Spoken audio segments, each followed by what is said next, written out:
Baik, Bismillahirrahmanirrahim. Assalamualaikum warahmatullahi wabarakatuh. Selamat malam kepada para peserta kelas diskusi Akademi Ability yang diselenggarakan oleh Yayasan Peduli Kasih ABK. Selamat malam juga kepada narasumber yang saya hormati, Ibu Linda Harumi. Terima kasih kepada Harian Surya yang telah merelay di channel YouTube Harian Surya dan Tribun Jatim Official. Terima kasih banyak juga kepada teman-teman yang sudah meluangkan waktunya untuk mengikuti kelas diskusi pada malam hari ini. Nah, kelas diskusi Akademi Ability pada malam hari ini mengusung tema Belajar Mandiri lewat Kegiatan Rumah Tips Praktis untuk Orang Tua ABK yang akan dibawakan oleh Ibu Linda Harumi sebagai pembicaranya. Nah, beliau ini adalah seorang dosen sekaligus juga seorang terapis okupasi. Nah, di sini saya Dwi Kartini atau bisa dipanggil Dwi, bertugas menjadi moderator yang akan memandu jalannya diskusi Akademi Ability pada malam hari ini. Selanjutnya akan ada pemaparan overview yayasan. Ini disampaikan oleh ketua yayasan, namun karena beliau berhalangan hadir pada malam hari ini, sehingga pemaparan profil yayasan akan diwakilkan oleh saya. Yayasan Peduli Kasih ABK ini didirikan pada tahun 2012, yang mana Yayasan Peduli Kasih Anak berkebutuhan khusus telah berpartisipasi dan menginisiasi berbagai kegiatan untuk mendorong partisipasi aktif anak berkebutuhan khusus di masyarakat. Nah, sebagai yayasan, kami pastinya memiliki visi dan juga misi. Visi kami adalah mendukung partisipasi aktif anak berkebutuhan khusus melalui peran orang tua dan masyarakat. Nah, yang kami wujudkan dengan 4 misi, yaitu pertama kami membantu orang tuanya terlebih dahulu untuk menerima, memahami, dan mengoptimalkan potensi eh, anak berkebutuhan khusus.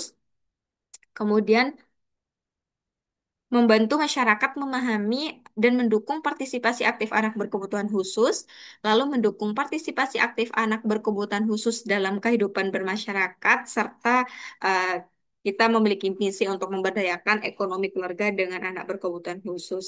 Nah, tidak terasa Yayasan Peduli Kasih ABK ini sudah berdiri selama 13 tahun dan pastinya banyak sekali sepak terjang yang telah yayasan lalui. Dan selama 13 tahun berdiri ini kami telah memiliki 200 lebih keluarga ABK binaan, 250 lebih kegiatan inklusi untuk mewujudkan masyarakat ramah ABK telah kami selenggarakan.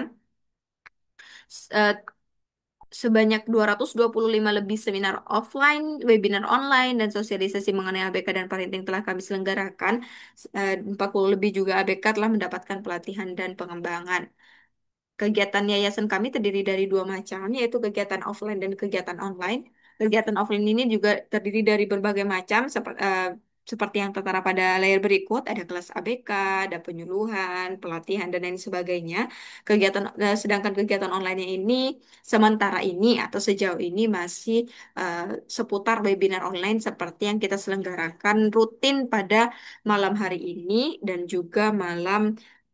juga hari Sabtu sore. Nah, fokus yayasan saat ini adalah lembaga pelatihan kerja, yaitu memberikan pelatihan dan juga pendampingan dengan tujuan untuk menghasilkan lulusan ABK yang kompeten dan juga terampil pastinya. Yayasan Peduli Kasih ABK juga memberikan wadah dan sarana kepada ABK dan orang tuanya untuk ikut serta dalam mengoptimalkan bakatnya seperti yang tertera tadi fokus kami yaitu untuk menggali potensi dan juga bakat ABK agar mereka lebih mandiri. Kegiatan yayasan ini dapat berupa festival, challenge, lomba, dan kompetisi, mulai dari pengembangan seni pertunjukan seperti karya, olahraga, tulis, public speaking, hingga fotografi. Nah, berikut ini contoh-contoh poster kegiatan yayasan kami yang rutin kami selenggarakan setiap tahunnya. Karena Yayasan Peduli Kasih ABK ini adalah lembaga non-profit, sehingga untuk menunjang eh, kehidupan yayasan, yaitu agar sustain, kami memiliki beberapa program. Yang pertama ini ada program buku judulnya Menjadi Orang Tua ABK yang Berdaya. Nah, buku ini merupakan bentuk berbagi ilmu sekaligus dokumentasi perjalanan Yayasan Peduli Kasih ABK selama 12 hingga 11 tahun berdiri ini. Nah, buku ini ditujukan bagi orang tua ataupun keluarga pengasuh dari anak berkebutuhan khusus yang masih mencari cara terbaik untuk memahami ABK-nya. Nah, buku ini eh, biasanya kami bikin sekali dalam setahun, yang mana para orang tua ABK kami kumpulkan karya-karya beliau dan karya-karya terbaik. Akhirnya kami bukukan, menjadilah salah satu contohnya buku tersebut. Nah, jika Bapak Ibu berminat untuk mendapatkan buku tersebut, bisa langsung menghubungi kontak person yang tertera. Harganya 50.000 saja di luar ongkos kirim. Kemudian kami punya produk kerajinan tangan juga dari bisnis sosial Yayasan B Inklusif, di mana eh, pekerjaan kerajinan berikut merupakan hasil karya dari ABK binaan kami. Nah, ABK-ABK yang bisa memegang alat tulis kami fasilitasi untuk sekedar mencoret-coret, mungkin dari coretan-coretan tersebut, coretan-coretan khas mereka, kami fasilitasi, kemudian kami finalisasi hingga layak jual seperti contoh-contohnya tertera pada layar berikut. Jadi monggo mungkin Bapak Ibu yang berkenan untuk mengapresiasi karya-karya ABK binaan kami bisa langsung menghubungi kontak person yang tertera pada layar. Nah, produk-produk tersebut aktif kami pamerkan dengan lembaga-lembaga ataupun tempat-tempat yang yang sudah menjalin kerjasama dengan kami. Nah, salah satu contohnya ini adalah Shangri-La Hotel Surabaya. Nah, ini produk-produk kerajinan tersebut kami pamerkan pada bulan Desember tahun 2024 selama 1 bulan penuh, yaitu di weekend Sabtu dan Minggu. Kami juga membuka program donasi untuk keberlangsungan kegiatan yayasan, karena seperti yang saya sebutkan sebelumnya, yayasan kami ini adalah lembaga non-profit, Bapak Ibu. Alhamdulillah kami sudah memiliki bangunan fisik sebenarnya yang letaknya di Sidoarjo. Mungkin Bapak Ibu mau silaturahmi atau eh, melihat keadaan yayasan kami, bisa langsung mengunjungi alamat yang tertera pada layar. Namun untuk fasilitasnya sejauh ini masih belum eh, memadai atau belum lengkap, sehingga mungkin Bapak Ibu yang berkenan untuk membantu yayasan kami bisa menghubungi kontak person yang tertera atau eh, mentransfer ke rekening yang sudah tertera pada layar berikut. Nah, ini bentuk kerjasama kami dengan lembaga Akik- paket Akikah Membawa Berkah dan juga Berkurban. Nah, ini di mana ini em, programnya adalah bagi profit, sehingga jika yayasan berhasil closing atau menjual beberapa hewan kurban, maka akan ada profit yang dibagikan. Monggo Bapak Ibu mungkin yang berkenan untuk melakukan akikah ataupun kurban di lembaga tersebut bisa langsung menghubungi kontak person yang tertera, karena hewan-hewan tersebut harganya lumayan lebih miring dibandingkan di kota-kota seperti Surabaya dan Sidoarjo, karena hewan-hewan kurban dan juga akikah di sini itu berasal dari Nusa Tenggara Timur. Ini juga bentuk kerjasama kami dengan Umroh Inklusi Barokah. Ini dua contoh posternya. Itu ada berbagai macam harga pastinya, karena tergantung dari paket hari yang diambil. Mungkin Bapak Ibu berminat atau ingin sekedar bertanya-tanya, mungkin bisa langsung menghubungi kontak person yang tertera. Kami juga membuka paket donasi pendidikan, di mana donasi-donasi ini akan kami salurkan sebagai beasiswa untuk anak berkebutuhan khusus. Sejauh ini kami salurkan di Sidoarjo, Trenggalek, dan Pamekasan, di mana 3 wilayah ini adalah wilayah yang ada di Jawa Timur dan mewakili, yang kami anggap mewakili culture atau budaya yang ada di Jawa Timur yang berbagai macam ini ya, Bapak Ibu. Harapannya mungkin jika ke depannya banyak orang yang berminat untuk berdonasi pendidikan ini, persebarannya atau diversity-nya bisa kami lebih luaskan lagi agar lebih banyak lagi ABK-ABK yang terdampak atau mendapatkan manfaat dari donasi tersebut. Mungkin Bapak Ibu berminat untuk menyisihkan sedikit atau sebagian rezeki Bapak Ibu untuk pendidikan anak berkebutuhan khusus, bisa langsung menghubungi kontak person yang tertera pada layar, ataupun bisa langsung em, mentransferkan ke rekening yang tertera pada layar. Nah, ini program rutin kami yang paling banyak diminati oleh para peserta, yaitu Festival Berani Bersuara. Nah, ini aktif kami selenggarakan setiap tahun, biasanya dilakukan di akhir tahun hingga awal tahun di bulan-bulan Desember biasanya. Jadi monggo Bapak Ibu mungkin yang memiliki anak berkebutuhan khusus, kemudian memiliki potensi atau bakat di bidang eh, bersuara atau apa ya, tampil secara lisan ataupun tulisan bisa siap-siap nih untuk mengikuti lomba tersebut. Nah, biasanya ABK-ABK dari peserta Festival Berani Bersuara ini kami hire, kami minta bantu untuk menjadi moderator pada webinar rutin kami, agar mereka bisa terfasilitasi juga bakatnya. Ini channel YouTube yayasan kami karena kami juga menyesuaikan dengan perkembangan zaman di mana semuanya serba teknologi sehingga kami mencoba juga untuk membuat sosial media. Nah, YouTube yayasan kami ini isinya seputar kegiatan-kegiatan yang telah diselenggarakan oleh Yayasan Peduli Kasih ABK termasuk webinar rutin yang kami selenggarakan pada malam hari ini. Rekordannya ada di yayasan semua, di channel YouTube yayasan kami semua.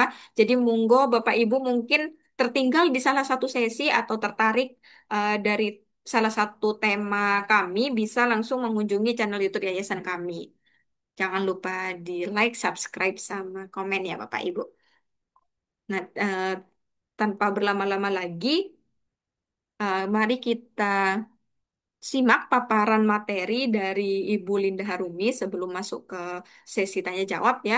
Tapi sebelum itu, saya akan membacakan profil singkat beliau terlebih dahulu.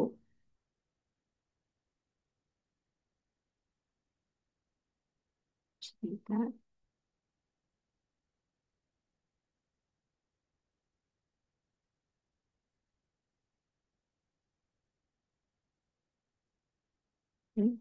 Ibu Linda Harumi, SST MPH, mohon maaf Ibu jika terdapat kesalahan penyebutan gelar.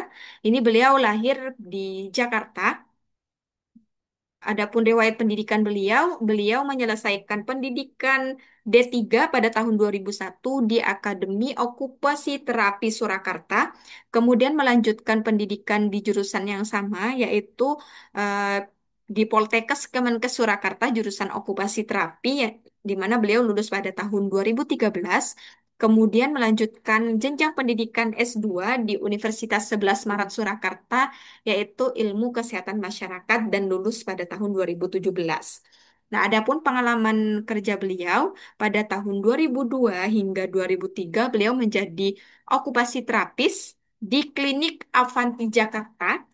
Kemudian pada tahun 2003 hingga 2008 dengan pekerjaan yang sama beliau di institusi Klinik Natura Medica Surakarta. Kemudian pada tahun 2008 hingga tahun 2009 masih dengan profesi yang sama yaitu sebagai okupasi terapis di RS Ortopedi Surakarta. Kemudian pada tahun 2010 hingga sekarang beliau menjadi pengajar di Poltekkes Kemenkes Surakarta. Nah, beliau ini aktif membagikan dan juga mengikuti seminar ataupun workshop eh, tentang jurusan beliau yaitu okupasi terapis. Mungkin tidak saya bacakan satu persatu untuk mempersingkat waktu. Namun dari uh, CV beliau ini kita bisa melihat bahwa beliau ini aktif sekali membagikan ataupun mencari ilmu di bidang okupasi terapis. Nah, tanpa berlama-lama lagi untuk menghemat waktu, mari kita sapa terlebih dahulu Ibu Linda. Selamat malam, Ibu. Kan Mbak Dwi. Sudah siap Ibu untuk memaparkan materi? Siap. Baik, baik. Untuk Ibu Linda Harumi, kami persilahkan.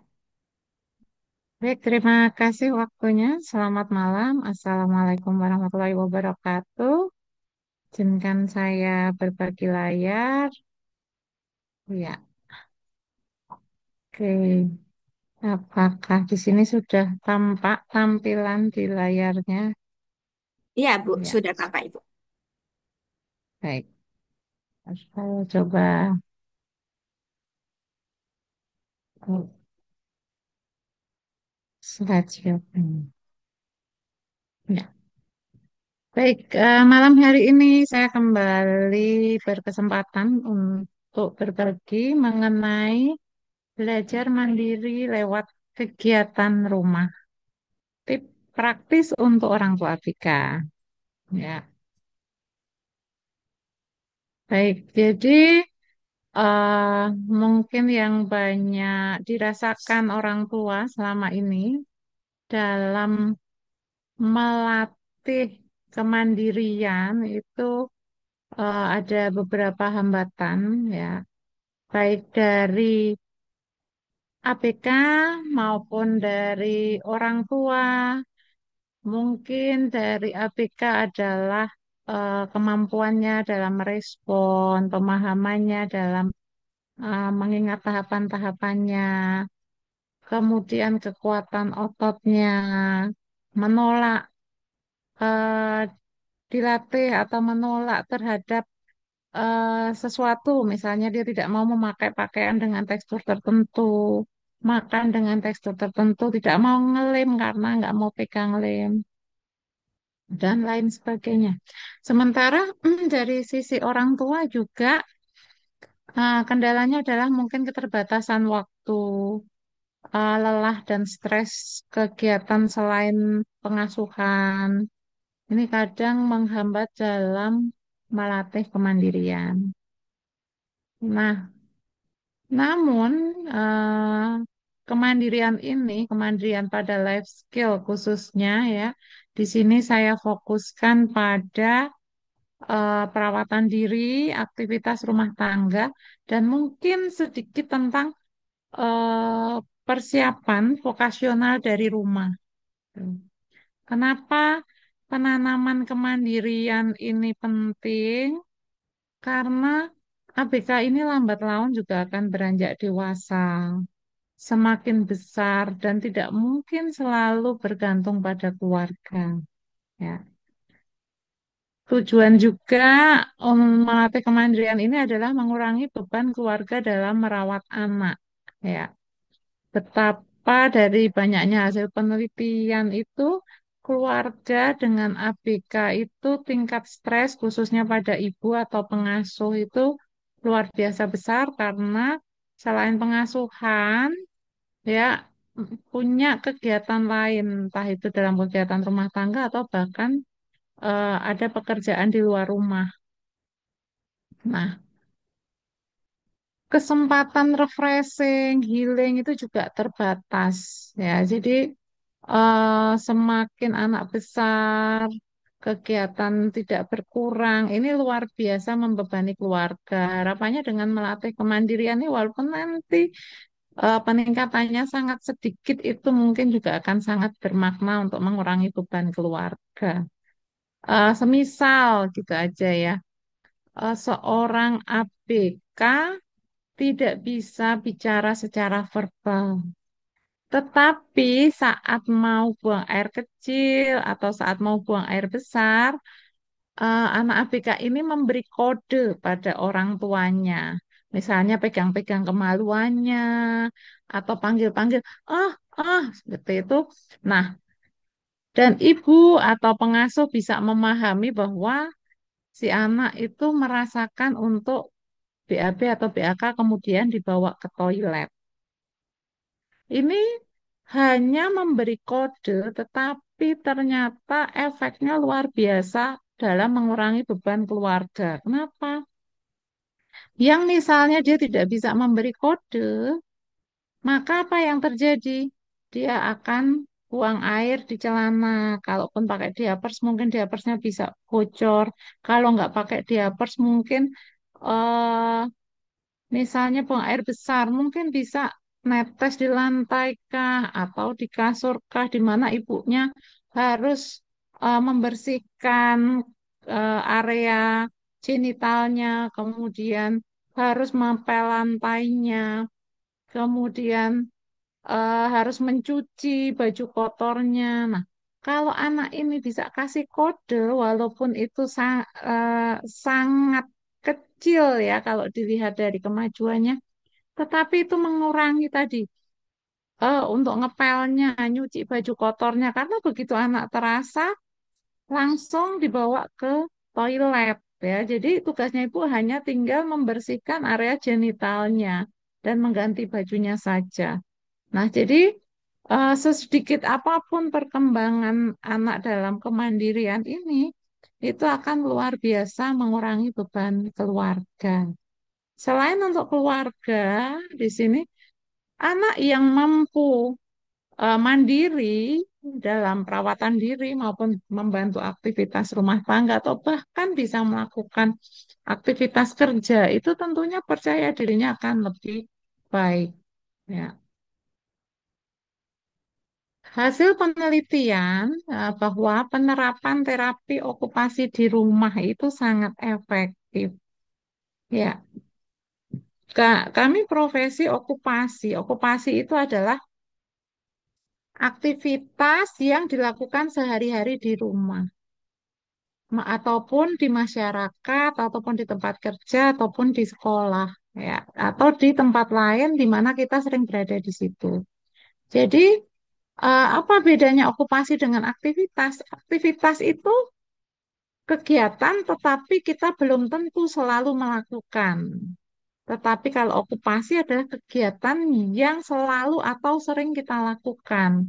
Jadi seperti saya, kegiatannya bekerja di Poltekkes Surakarta, maka kegiatan bekerja mengajar di Poltekkes Surakarta itu adalah okupasi saya. Tetapi saya ini jarang berenang, maka berenang itu hanya aktivitas untuk saya, bukan okupasi saya. Nah, jadi penerapan terapi okupasi di rumah adalah melatih ABK untuk melakukan kegiatan sehari-harinya di rumah. Dan kenapa hasil penelitiannya ini efektif?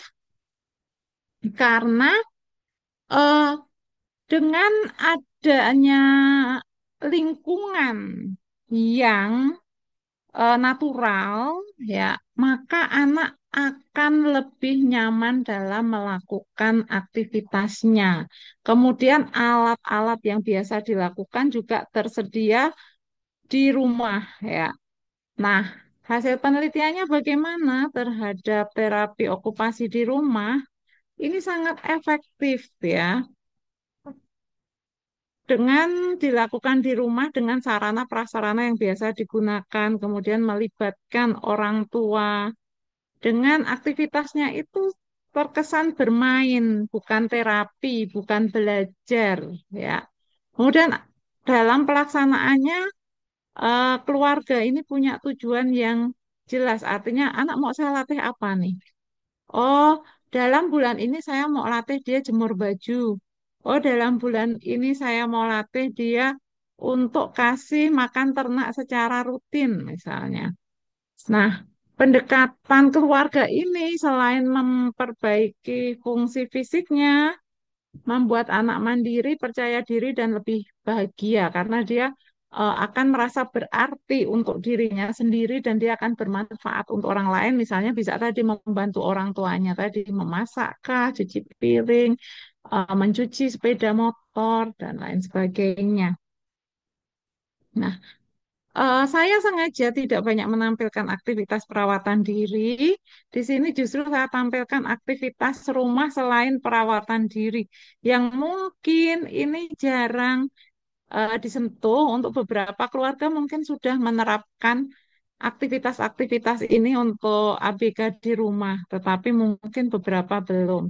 Ya, jadi ABK itu bukan tidak mampu, tapi kalau kita beri kesempatan dimungkinkan sangat mampu untuk aktivitas seperti menyapu lantai, menyapu halaman, cuci piring, menyiram tanaman, kemudian membantu cuci motor atau mencuci sepedanya dia sendiri, memasukkan baju ke mesin cuci, membuat kue, menggoreng telur. Nah, ini juga aktivitas misalnya berada di lingkungan ada peternakannya di rumah atau hewan peliharaannya di rumah, ya.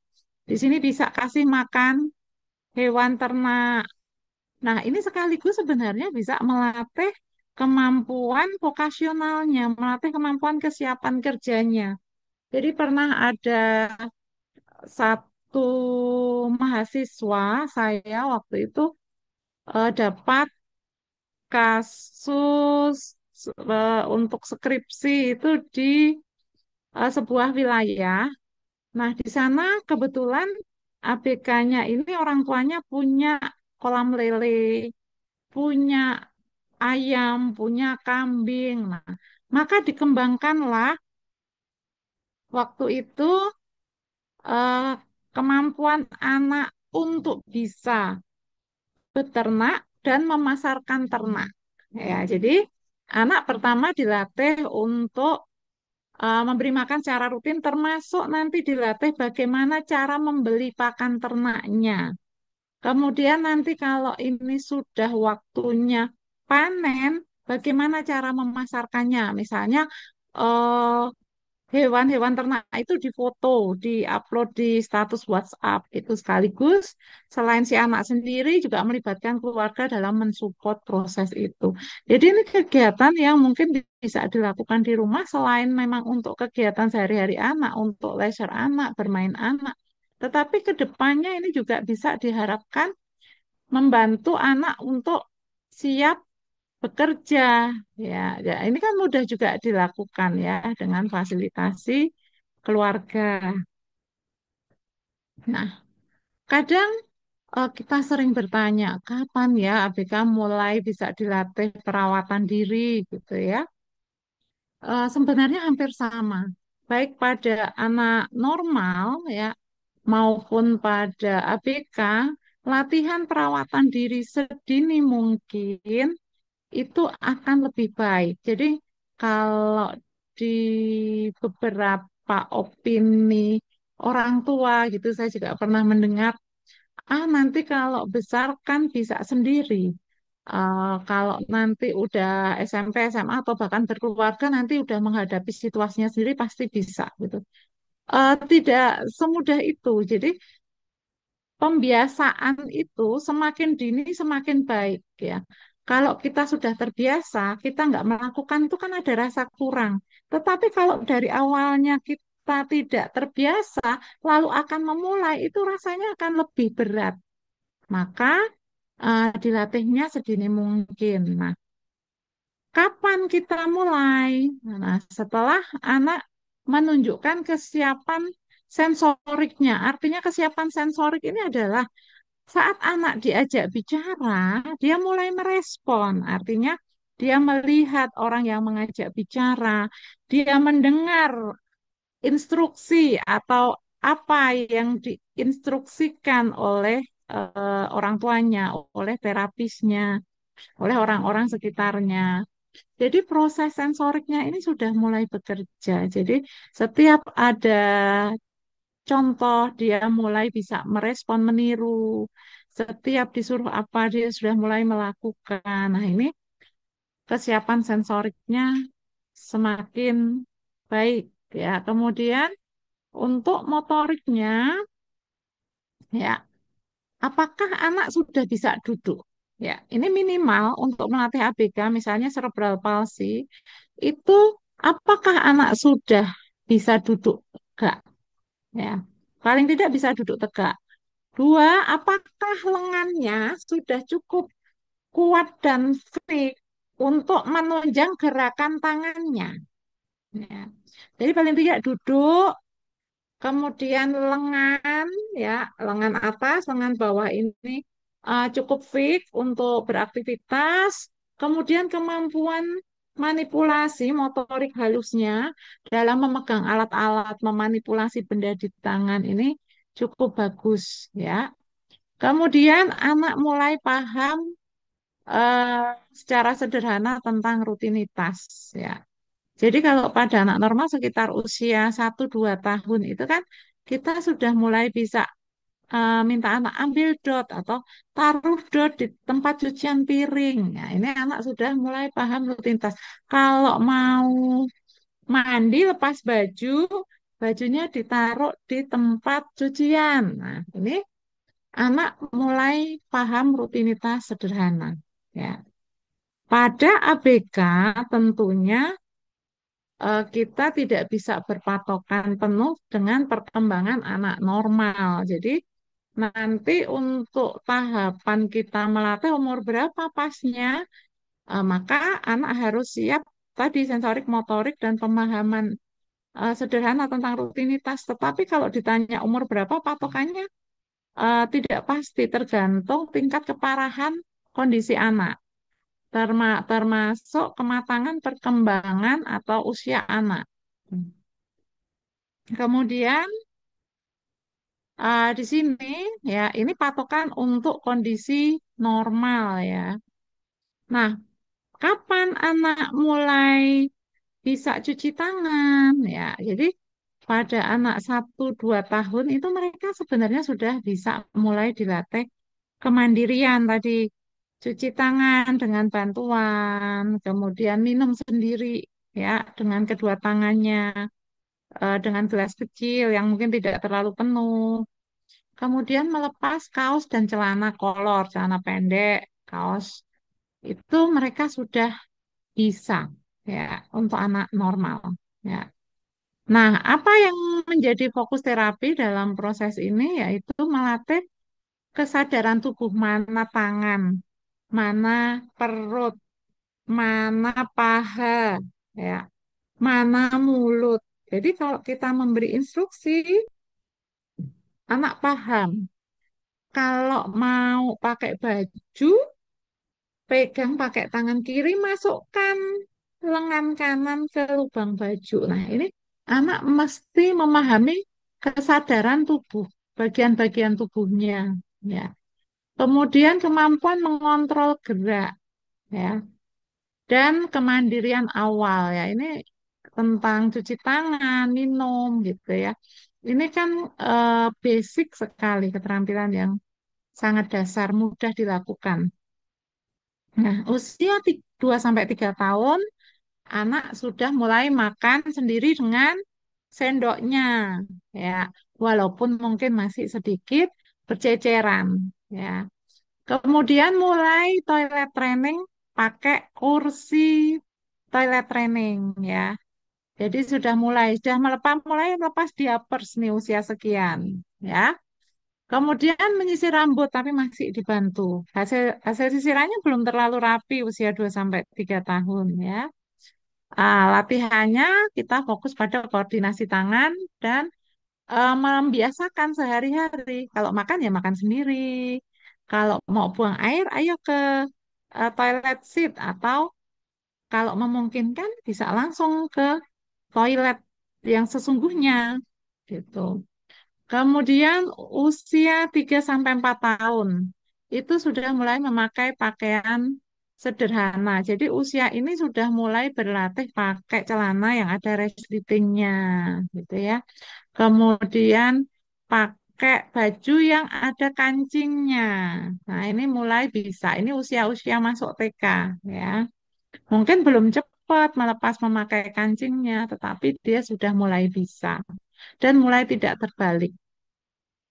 Kemudian menyikat gigi dengan arahan ya. Kalau kita lihat Ipin Upin itu ya gosok gigi bulat bulat bulat. Nah, itu anak sudah mulai bisa diarahkan bagaimana cara menggosok gigi yang benar gitu ya. Arahnya kemana? Apakah digosok ke samping atau arahnya naik turun? Nah, ini sudah mulai bisa diarahkan. Mandi dengan pengawasan, dengan supervisi. Jadi anak mandi sendiri tapi banyak orang tuanya, itu pahanya belum disabun ya, kakinya tolong disabun, pipinya jangan lupa disabun. Dibilas itu punggungnya masih ada sabunnya. Jadi usia sekian mulai bisa mandi sendiri, tetapi keluarga memberikan arahan. Ya, lanjut ke usia 4 sampai 6 tahun, di situ anak sudah mulai bisa berpakaian lengkap. Ya, jadi ini sudah masuk TK besar atau SD, sudah bisa pakai seragam sekolahnya.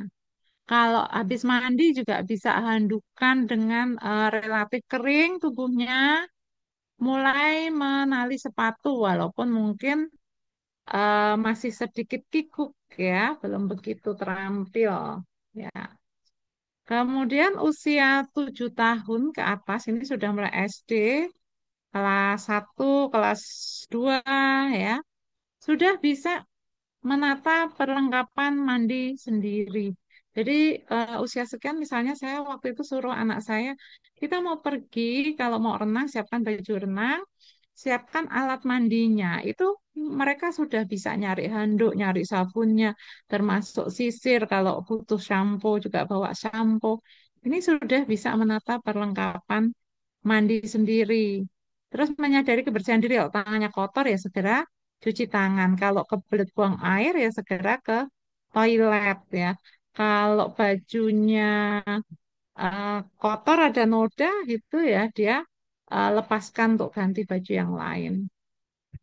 Oke, di tahap 3-4 tahun tadi yang utama adalah kita membuat anak paham tentang urutan aktivitas dan bisa fokus menyelesaikan aktivitasnya. Sementara di 4-6 tahun tingkatkan motorik halus di sini tadi kan sudah mulai pakai baju berkancing sendiri. Maka gimana caranya supaya bisa mengancing lebih cepat? Ya. Menali sepatunya juga bagaimana lebih cepat, tidak kikuk. Nah, sementara usia 7 tahun di sini anak diberi tanggung jawab ya. Ya kayak saya misalnya tadi, kita mau pergi, kamu siapkan kebutuhanmu. Kalau kamu sampai ketinggalan baju renangmu, ya berarti nanti kalau di tempat renang kamu nggak renang, ya itu resikomu gitu. Nah, itu mulai dilatih tanggung jawab, disiplin. Ya, oke. Kemudian apa yang harus disiapkan? Jadi ini baik pada anak normal maupun anak kebutuhan khusus. Apa yang harus kita siapkan menjelang melatih ADL? Anak sudah ngerti disuruh 1 atau 2 langkah, misalnya, eh, kamu jalan ke depan, lalu lompat dan ambil puzzle misalnya. Atau misalnya kamu merosot, ambil bola, lalu keluar mandi bola, masukkan ke keranjang. Ya. Jadi sudah mulai mengikuti 1 sampai 2 langkah instruksi. Mampu mengikuti gerakan sederhana. Coba kamu pura-pura sisiran. Nah, kemudian dia bisa menirukan. Kalau kamu minum gimana tangannya? Nah, ini mulai bisa dilatih.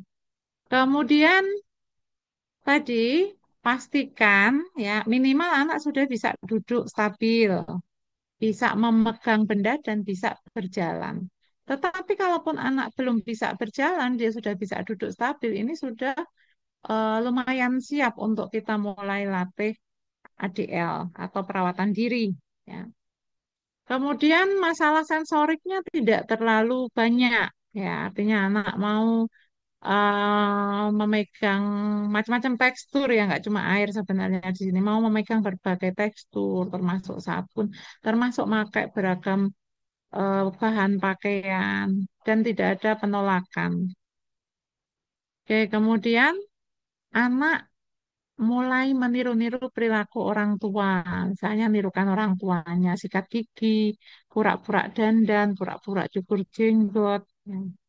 Ini kalau sudah ada indikasi kemampuan anak yang ada di slide ini, maka anak siap dilatih untuk ADL.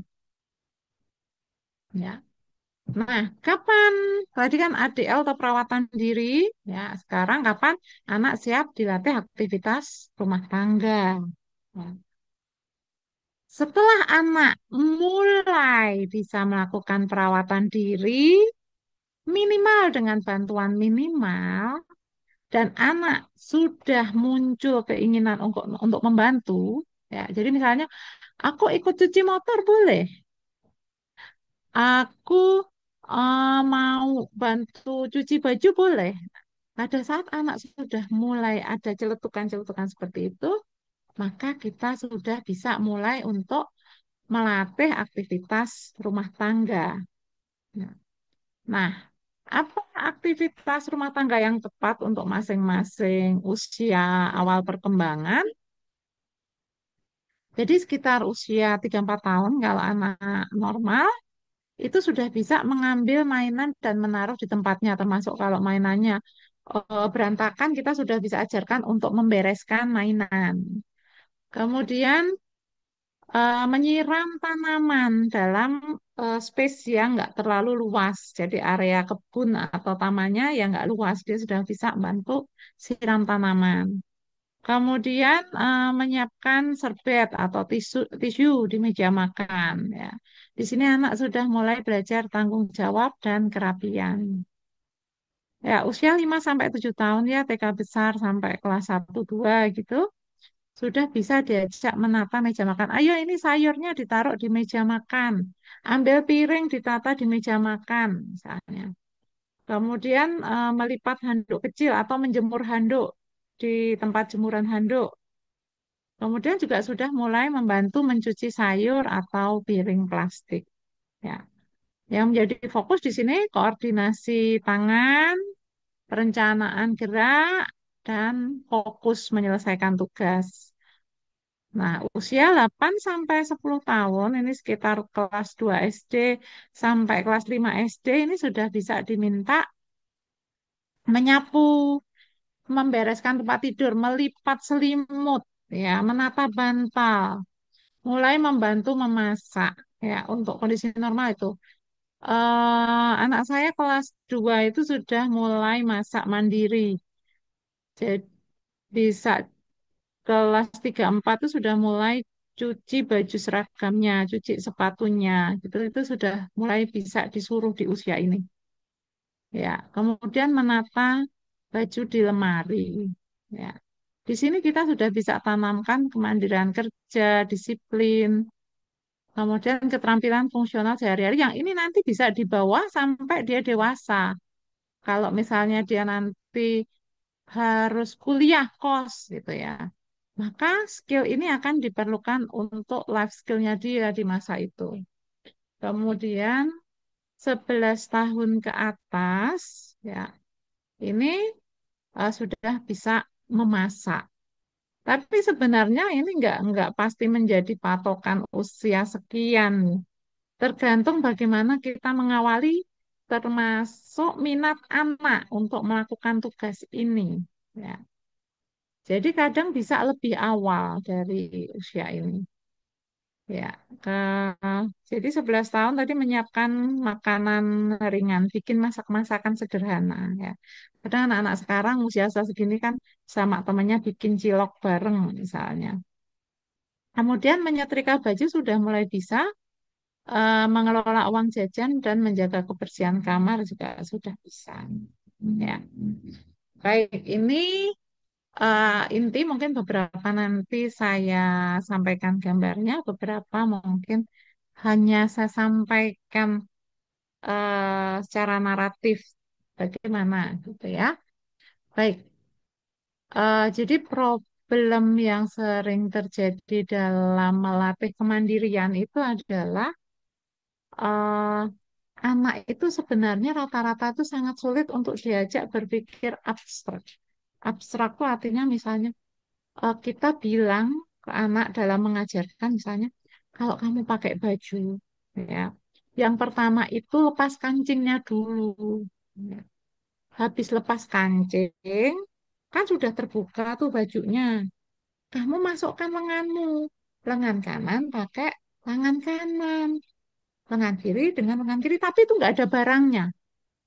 Nah, kalau situasinya seperti itu anak itu kesulitan. Jadi anak-anak berkebutuhan khusus ini kalau kita ajarkan, tips utamanya adalah kita ajarkan secara real, tidak abstrak, bukan konsep.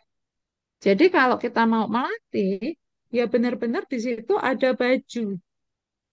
Kalau perlu bajunya dua, bajunya anak dan bajunya yang melatih. Yang melatih ini entah ibunya, entah neneknya, entah terapisnya. Jadi ini harus benar-benar ada bajunya. Nah, kemudian pada fase awal, ya, anak melihat, menghadap kita, melihat caranya, cara memakainya, lalu mengikuti. Artinya mengikuti adalah, misal kita pakai kaos, tahap pertama adalah memasukkan kaos ke kepala. Kita berhenti, lalu anak diberi kesempatan memasukkan kaos ke kepala. Jangan kita pakai sampai selesai, lalu anak diminta menirukan, ya. Jadi kita harus pecah aktivitas itu secara bertahap. Jadi kalau ngajari nggak sekaligus. Ya, jadi dilihat ya pakai, oke, selesai kita pakai kaos sampai leher, anak diminta pakai kaos sampai leher. Nah, sekarang kita tahap berikutnya memasukkan apa lengan ke dalam lengan kaos. Nah, kita pakai. Lalu tunggu anak mempraktekkan ini sampai selesai. Demikian seterusnya. Jadi aktivitasnya itu nyata, konkret, ya, akan lebih bagus kalau dilakukan di rumah karena itu lingkungan alaminya. Dia melakukan sehari-harinya itu ya di rumah. Kemudian pecah tahapan aktivitasnya menjadi langkah-langkah kecil setiap sesi belajar. Jadi nggak sekaligus. Ya. Oke, kemudian saat melatih, ya, ya diulang-ulang. Nggak bisa hari ini latihan langsung bisa. Itu ya memungkinkan, tetapi akan sulit ya. Kebanyakan ABK ini butuh waktu lebih panjang untuk belajar. Ya, jadi latihannya harus berulang. Dan kalau memungkinkan ini dijadwalkan secara rutin. Jadi misalnya kita mau pembiasaan si anak ini mandi sendiri, pakai baju sendiri ya jamnya mandi. Ya, jam mandi itu kita sudah mulai ya coba kamu latihan lepas bajumu sendiri. Ya, nanti kita hanya bantu kalau dia sudah sangat kesulitan. Kalau dia belum kesulitan, jangan dibantu dulu. Nah, kalau udah nih ya, bajumu sudah lepas, ambil bajumu di lantai itu, ya. Bawa yuk ke tempat cucian. Ya, jadi dia akan bawa tempat cucian. Oke, oke, pintar. Nah, sekarang kamu mandi ya. Mama lihat dari Oh, sini, kamu Ais, mandi. bukunya Nah, diringkesin dulu ya. Ais, nah, bukunya diringkesin dulu ya. nah, di proses itu ya, jadi eh, setelah dia mandi ya, ibu cukup di luar. Nah, artinya di sini tadi anak sudah siap ya, sudah paham instruksi. Yang anak mandi ini anak sudah paham instruksi, maka kita bisa mengarahkan misalnya, oh itu ada yang belum disabun, oh kamu nyiramnya itu masih belum rata. Nah, termasuk handukan yang masih basah di leher tuh tolong digosok lagi. Jadi dilakukan dengan rutin di jadwal-jadwal kegiatannya. Jadi kita tidak harus membuat sesi khusus untuk latihan ini. Gitu. Jadi kita terapkan itu terus pada jamnya dia sudah pulang sekolah, ibu kebetulan di rumah dan ibu memasak, ya kita libatkan dia memasak di waktu itu. Ya, jadi semuanya itu terjadinya natural. Ya, kemudian gunakan alat bantu visual, gambar atau timer atau warna untuk membantu urutan langkah. Jadi seperti contohnya ini, misalnya, eh, ini ditempel di kamar ya. Ini ada jamnya, ini udah dikasih panah harusnya ya. Nah, kamu bangun tidur itu jam 5. Ya, habis bangun tidur langsung mandi. Atau misalnya ada kebiasaan ibadah, maka ibadah dulu gitu ya. Nah, setelah mandi selesai, kamu pakai baju, jam sekian kamu harus sudah makan pagi, maksimal jam 7 kita harus sudah berangkat ke sekolah. Nah, ini ditempelkan di kamar. Ya. Kemudian misalnya untuk cuci tangan, anak mungkin kesulitan mengingat tahapannya. Ini bisa ditempelkan di depan wastafel. Ya, atau kalau eh, di dapur ya, di atas cucian piring gitu ya. Anak jadi kalau bingung caranya bisa melihat secara visual tahapan aktivitasnya. Walaupun mungkin anak belum bisa baca, tapi paling nggak dia bisa lihat gambarnya. Ya. Kemudian jika diperlukan, ya berikan alat bantunya. Alat bantunya apa aja gitu ya. Mungkin ada beberapa anak yang kalau pegang sendok masih lepas-lepas, belum terlalu kuat. Mungkin bisa diberikan sendok dengan strap. Ya. Kemudian pada saat memasak, kok dapurnya tinggi, kita bisa lakukan modifikasi lingkungan dengan memberikan tangga kecil, ya, atau mungkin dengan kursi yang cukup kuat untuk menopang tubuhnya. Hmm. Kemudian pakai sepatu bertali kok susah gitu ya. Mungkin kita bisa carikan sepatu bertali tapi dengan modifikasi. Terus modifikasi aktivitas lain adalah, oh anak kok jalannya belum seimbang. Aktivitas mandinya kalau di kamar mandi takutnya kepleset ya. Maka bisa dengan mandi posisi duduk. Nah, kemudian latihan memasak. Masak itu kan tahapannya banyak, ya. Tidak harus setiap tahapan sesuai, ya. Jadi masak sop, ya, masak sop itu kan biasanya kita numis bumbu, masukkan bahan yang keras, masukkan yang bahan yang lebih lunak, baru kemudian air, ya. Bisa aja kita bikin simple, semua bumbu maupun bahan masuk langsung ke panci dan wajan, lalu langsung dimasak di atas kompor. Ya, nah ini akan meringankan misalnya ibu terpaksa ada kegiatan dan harus meninggalkan anak. Ini anak akan punya skill memasak secara sederhana, singkat. Ya. Atau kalau sekarang sudahlah biarkan dia GoFood saja misalnya.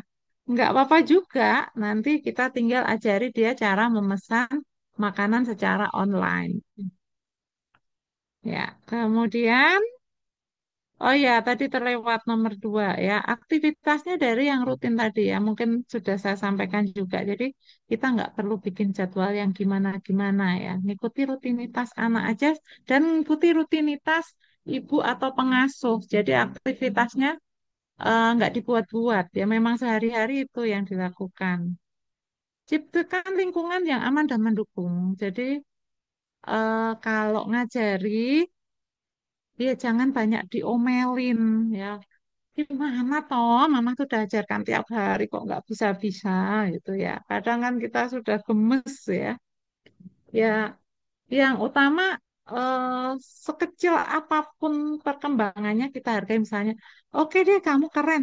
Kemarin kamu pakai celana masih duduk loh, sekarang kamu udah mulai berdiri. Kamu walaupun masih bersandar di dinding berdirinya, tapi kamu udah keren karena yang kemarin kamu masih full duduk, sekarang kamu udah mulai berdiri.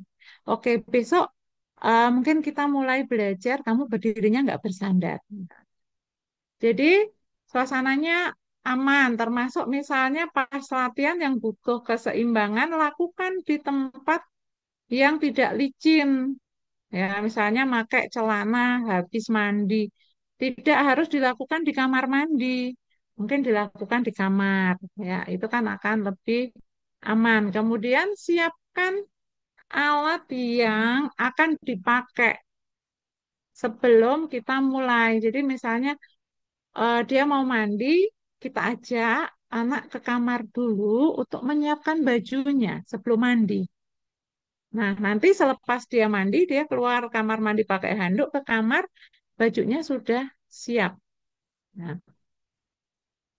termasuk berikan anak kesempatan memilih dan mencoba sendiri.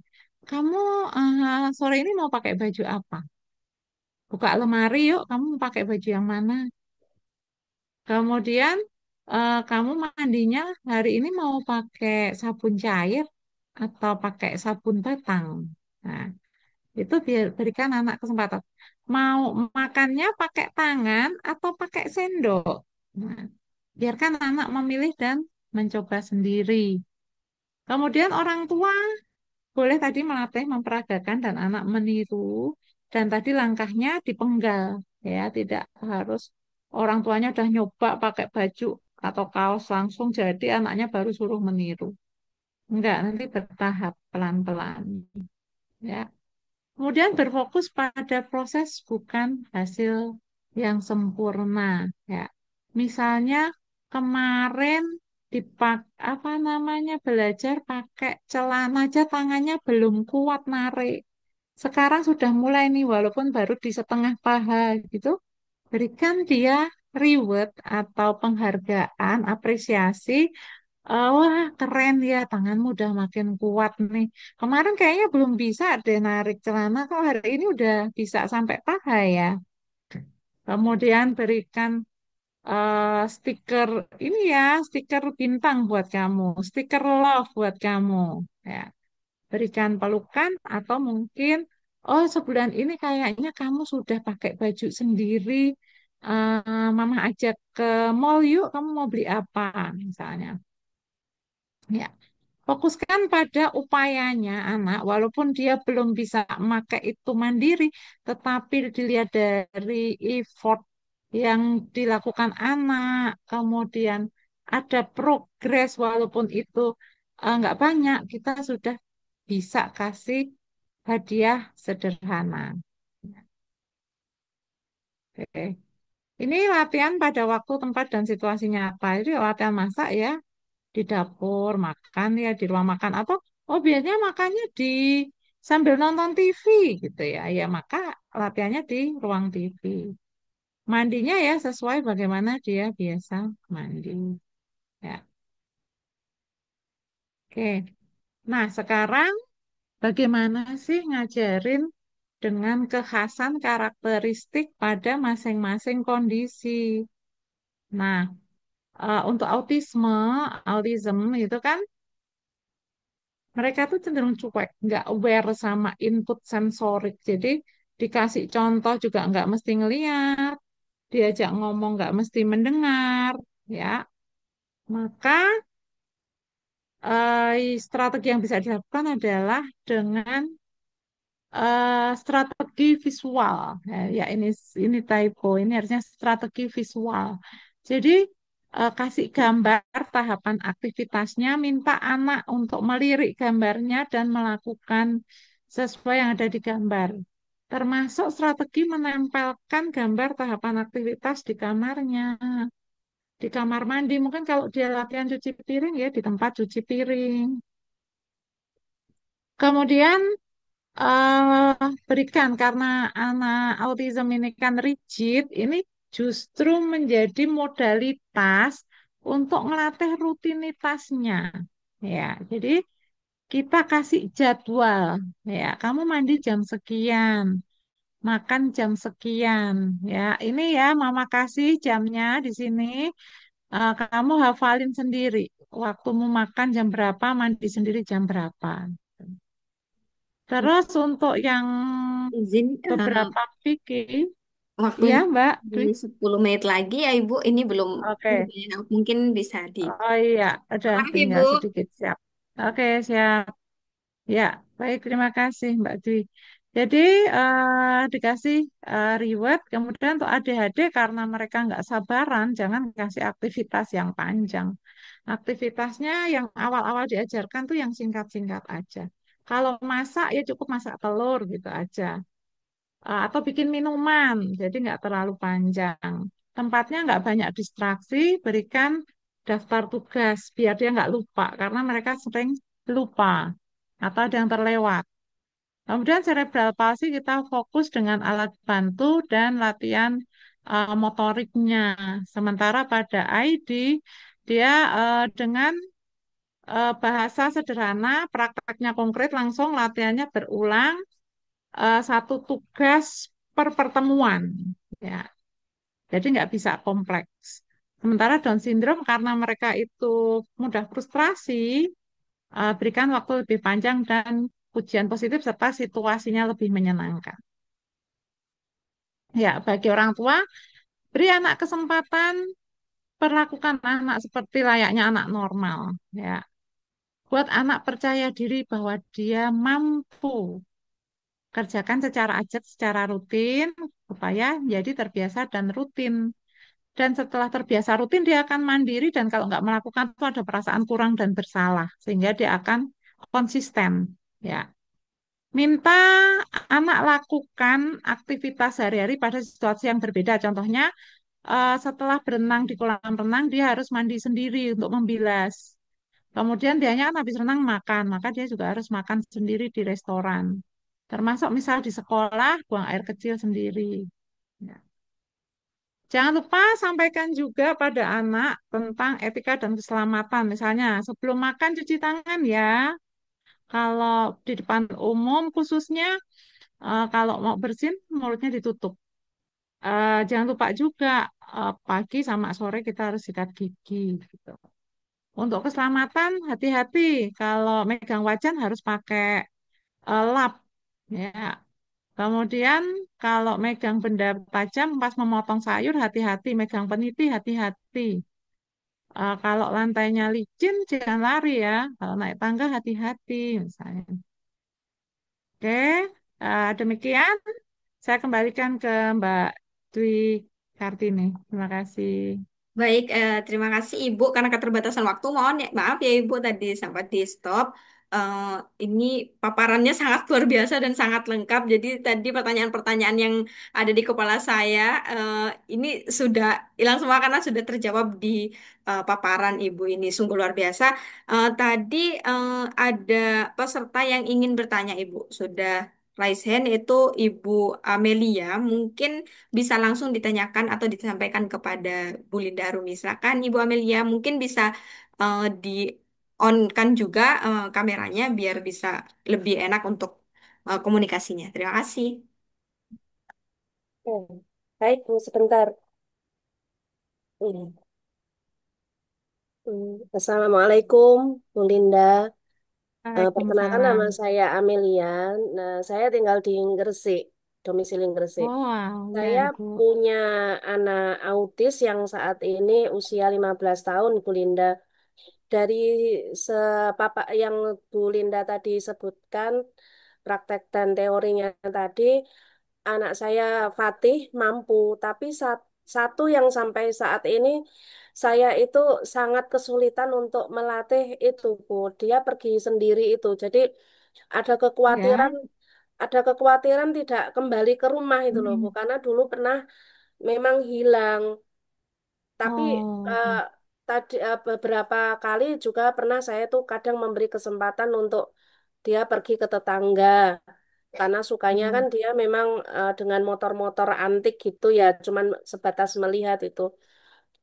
Dia melihat itu tapi saya tuh kekhawatiran berlebihan atau bagaimana, Bu? Bagaimana trik untuk melatih anak autis ini supaya Hmm. dia itu kalau pergi itu bisa pulang lagi gitu loh, Bu.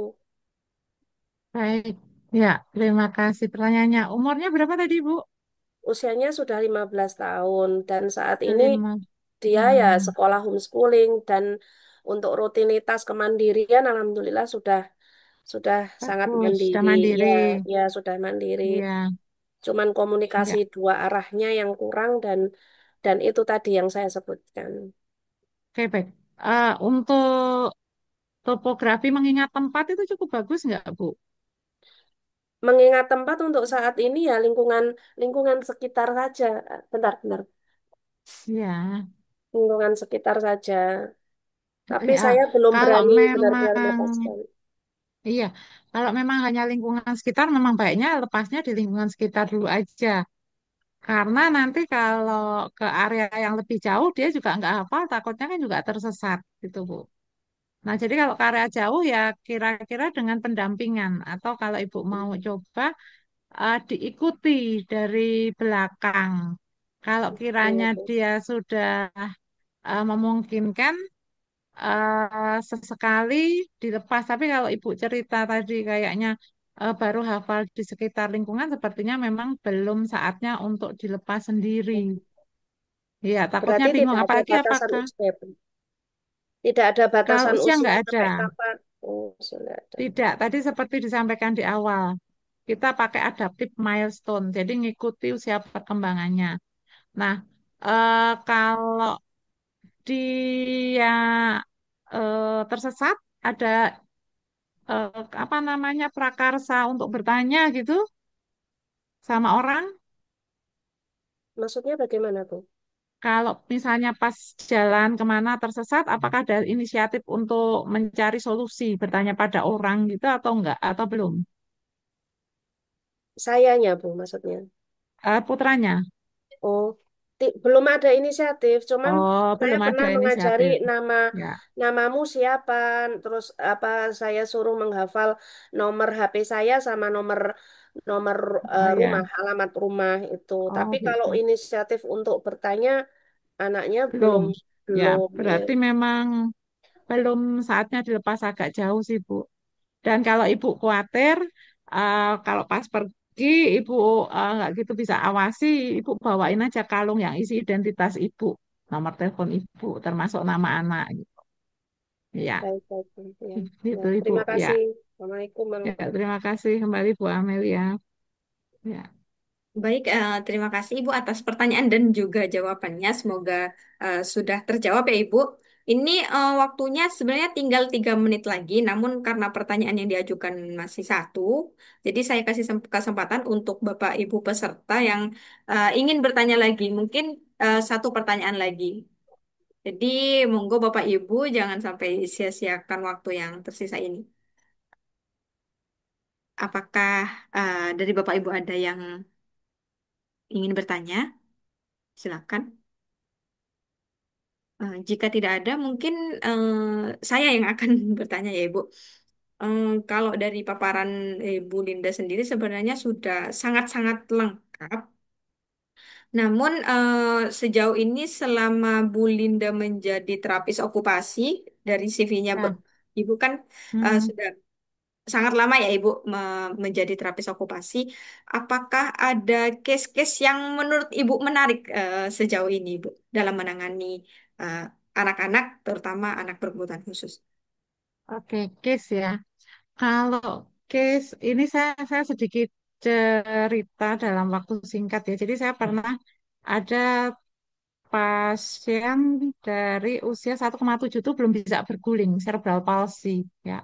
Tetapi orang tuanya itu punya 3 anak, dia nomor 2, membiasakan tuh memang seperti anak normal. Kok apalagi mungkin tuh dari Sumatera, jadi kok harus bisa gitu. Kok harus coba, kok harus mandi. Jadi anak itu memang dibiasakan. Dan sekarang ini umurnya sudah 25, itu jadi dari 8 tahun tuh dia udah bisa jalan, terus dibiasakan juga untuk mandi. Mandi waktu itu dari duduk, habis itu pegangan di apa namanya bak, pegangan bak gitu. Sekarang sudah jalan tanpa alat bantu, bisa pergi dari rumah radius 200-300 meter untuk misalnya jamaah ke masjid gitu. Jadi orang tua itu sangat berpengaruh dalam membiasakan. Sementara saya ada satu cerita lagi, di sini orang tuanya nggak tegaan. Sebenarnya anaknya pinter. Bahkan ini yang saya sedikit sedih adalah anak itu aktivitas sehari-hari sudah mulai bahkan bisa sekolah karena waktu itu anak kalau pagi ada Dora sama apa SpongeBob ya, kalau meninggalkan tayangan itu rewel, orang tuanya nggak tega. Akhirnya yang tadinya dia sekolah putus sekolah. Jadinya itu faktor orang tua ini berpengaruh terhadap keberhasilan. Ya, ya. Jadi ini penting untuk apa ya? Bisa yakin anak bisa dan konsisten. Gitu.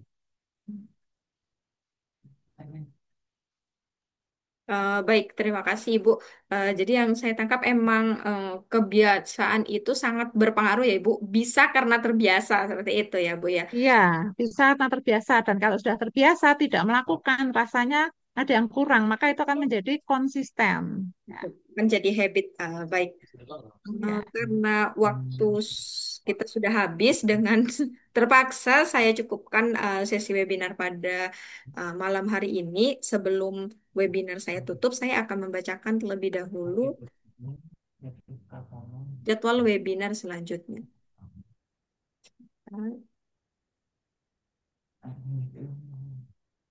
Izin share screen, Ibu.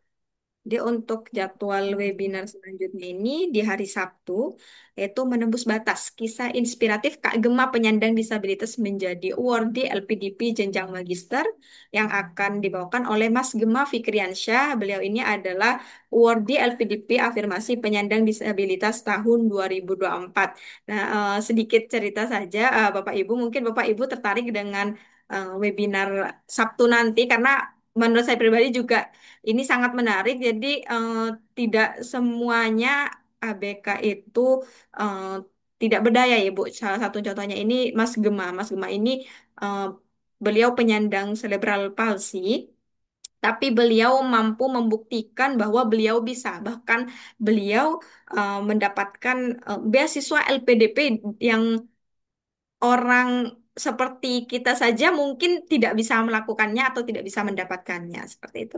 Nah, Mas Gema ini juga aktif bergabung dengan Yayasan Peduli Kasih ABK menjadi atau membantu kami dalam menjadi moderator dalam webinar rutin kami.